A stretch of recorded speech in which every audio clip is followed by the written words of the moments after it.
Justin here at Bucks Island. First thing I want to start this video off with is, if you're watching this, thank you for giving us the opportunity to put you in the pontoon you've wanted. We try our best to make sure you are happy before the sale, during the sale, and after the sale. What that means is us taking care of you all the way through. And that's what the point of this video is. For us to walk you through your new Bentley pontoon, show you the ins and outs of it, simple operation of it, from bow to stern, bottom to top, all the way through the boat. We want to make sure you are comfortable with this boat through and through. The point of this video is to give you a resource to come back to after me or one of the guys that works here does your demo with you, shows you everything about the boat. We want you to have something to look back on in 3, 4, 6, 8 weeks, a year, to find the information you need to know.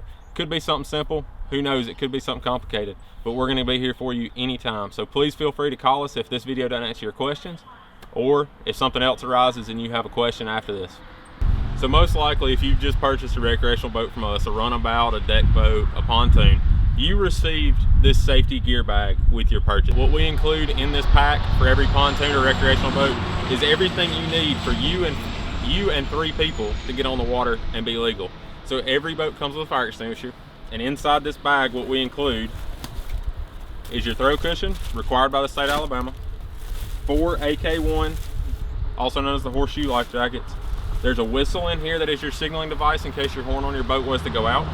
And there's also a small bundle of rope in here to tie up to the dock, or, you know, if somebody else is in the water and they need to be towed in, you've got something in there to tow them in with. But please make sure and check your local laws, requirements, you know, all the regulations before you get out on the water, to make sure that you and all your people on the boat are legal. And if there was a problem to arise, you have all equipment necessary to get everybody back home safe. Sitting at the helm seat of your new Bentley pontoon, there's a lot here, but it's very simple. You don't have to worry about it. We're going to walk you through everything on the dash, starting procedures and all that stuff when you pick up your boat, and you'll have this video to relate back to. But first thing you're going to want to do is clip your kill switch to your person in some place. I put mine around my leg because it's the easiest place to put it. Turn your key to the on position and then just spin to start. As soon as you touch the start position, the motor's going to spin over until it starts, and then you're ready to go from there. The shifter of your boat is also the throttle of your boat. So when you grab a hold of this shifter, it's just a pull back for reverse, push back to neutral, push forward for forward. And then from then on, you have your throttle. Once you're in gear, everything after that is just throttle position after that. Your kill switch, if it were to come undone, just like that, it's just a loop that goes over the toggle. Just stick your loop back in, flip it right back up. You can start your motor right back up. One of the most common questions I get after a new boat sale is someone pulls up to their dock, puts their boat in reverse to slow down, and then cuts the motor off because they're ready to tie their boat up. They go eat lunch, they come back and they're ready to start it back up. Then they call and say, my motor won't start. The boat has to be in neutral for this engine to start. So once you get it back to neutral, motor's going to fire right up every time. So the neutral safety is going to be true for any brand outboard, Mercury, Yamaha, Evinrude, anything on the market is not going to let you start it outside of neutral. So your shifter needs to be in neutral every time you crank your engine. The gauge pack on your Bentley pontoon is very simple. They give you everything you need and nothing you don't need. We'll go left or right to start with. The most important gauge on the boat is your fuel gauge. So once your key is on, that fuel gauge is going to rise to the level of fuel you have in the boat at the time. The next gauge you have is your speedometer.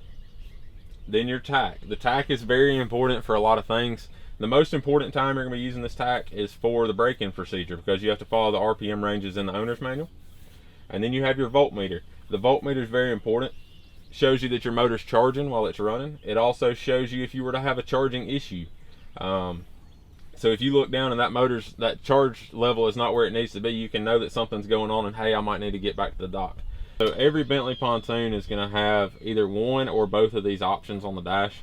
This boat is equipped with two power source options on the dash. You have a standard 12-volt outlet on the left side of the console, and on the right you have dual USBs.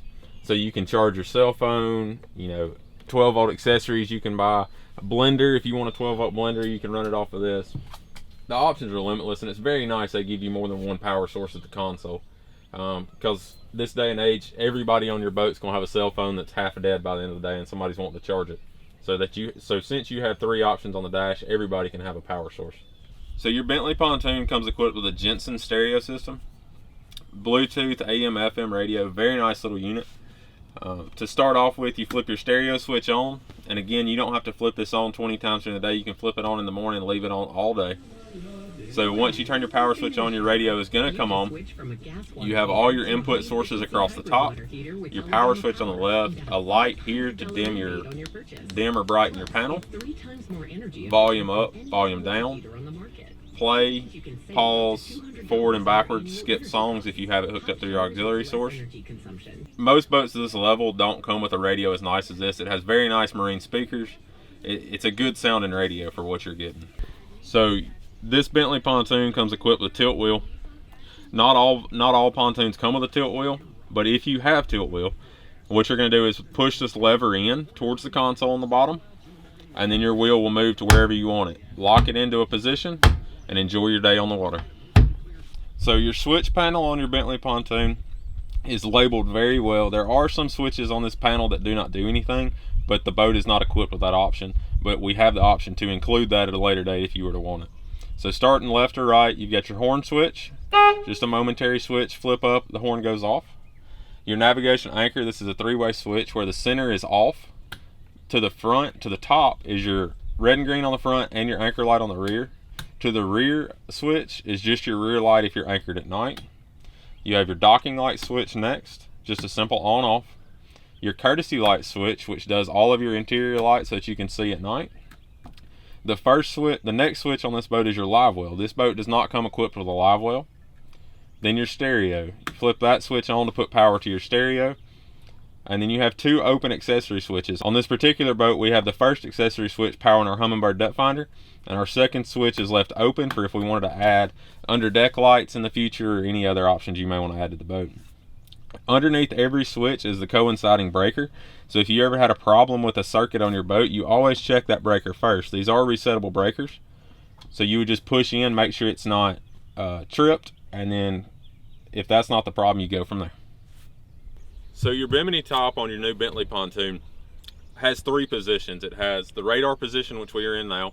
It has the storage or towing position, which is all the way down. And what we're going to show you now is how to go from the radar position, as we call it, to the fully open position. So you're going to start by unzipping the boot off your Bimini. Unzip it all the way across.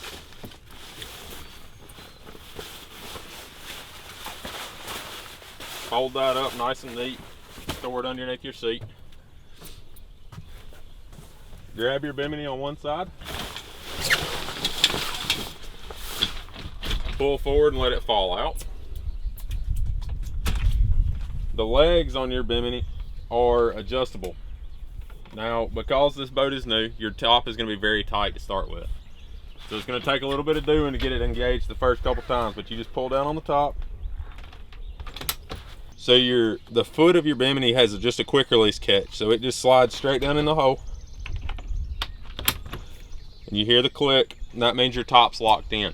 This top is going nowhere. You can now run down the river at full speed with this top up. You can do anything you want to do on the water with the top all the way up. Do not tow with your top in the open position.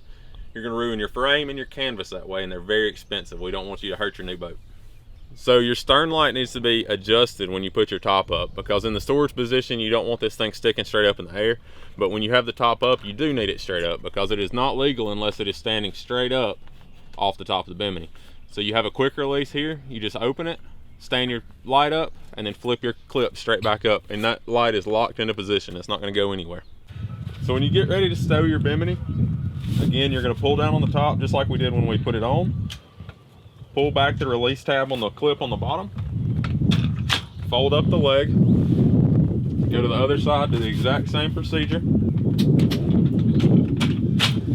So this is a little trick that I figured out in a long time of doing this, is if you grab the back Bimini bow and the forward center Bimini bow and you pull from there, you can hold the forward bow out while you pull your top in a little bit, and then just let the forward bow lay straight down. Make sure your clips engage on either side so that the top is completely locked in. You'll then wrap up your top and apply your boot. On the back of every Bentley pontoon, a 4-step boarding ladder is included. It has a strap on the side, so you unsnap it, let the ladder come down in the water, climb back up on your boat, get in the water, do whatever you need to do. Once you're out, flip your ladder back up, snap it, go on about your business. So we set up every trailer that comes with our pontoon boats for your boat. It's not just a generic trailer. We actually take the time to adjust this trailer for your boat.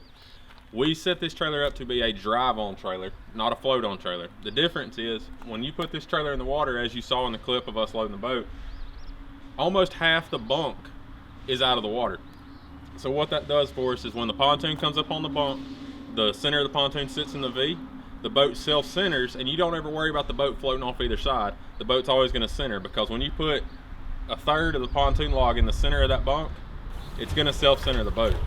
So you're always going to get a good position on your trailer, and if you're off just a little bit, you know, you're not going to be off like you would floating it on, where you're off 3 feet. You're going to be off maybe 3/4 of an inch this way. We've tried a bunch of different ways to set these trailers up, and this seems like the best way possible. It takes a little bit of practice, but once you get it, you've got it forever, and you'll never have a problem after that. The biggest questions we get on pontoons in general is, where do I keep my motor when I'm trailering it? And what I say most of the time is just a little bit above level. So you can see the Mercury logo here is just a little bit higher in the back than it is in the front. The reason we do that is we get that motor up a little bit to keep stuff from hitting it coming off the road. It's very unlikely that you would ever impact something with the skeg just traveling. You know, it's kind of, you could back into something potentially, but most of the time if you have the motor just a little above level, you're going to be good. There's not any chance of anything coming up and hitting it, and you're for sure not going to drag it going through a driveway or anything like that. All of our trailers equipped with brakes are equipped with surge brakes. And the surge brake, it's a very simple system. The way that this works is this coupler actually slides inside the tongue of the trailer, puts pressure on a master cylinder, which then applies pressure to your brakes. So this whole system here slides back in, and you can see this slot behind the pin. That is the room it has to slide back and forth. That is where it applies the brakes. So if you're ever in a situation where, let's say, a fuse on your truck blew, where you couldn't back the trailer up because you were putting pressure against it and applying the brakes, in every owner's pack that you get with the trailer is a brake key. It's a silver piece of metal that fits right in this slot. You place it in there, put pressure against it, and it'll stay in and allow you to back up the trailer without the lights being hooked up. If there is a situation where you have to use your brake key, that means something's going on with your trailer or your tow vehicle. So at that point, you know, use your brake key to get home, use your brake key to get your boat parked, but get that problem addressed. Get either your truck fixed or your trailer to us so we can take a look at it and figure out what's causing your problem. You don't want to continue on without having brakes, because if you have that lockout pin in there, your trailer is no longer, your brakes on your trailer are no longer active. So it's not something we really want to play with. You know, you need your brakes on your trailer. So at all possible, get that fixed as soon as possible. When you latch your trailer onto the ball, you're going to fold this coupler down, make sure it's good and latched, and then put your safety pin in. Hook your safety chains up, your lights up, and your emergency brake cable up, and then you're ready to go to the lake. When you get home from the lake and you're ready to unhook it, you do everything in reverse. Unhook your safety chains, unhook your lights, your emergency brake cable, pull your pin, and then when you get ready to unhook it from the truck, slide the lever over and then lift up, and it's ready to raise up off the ball.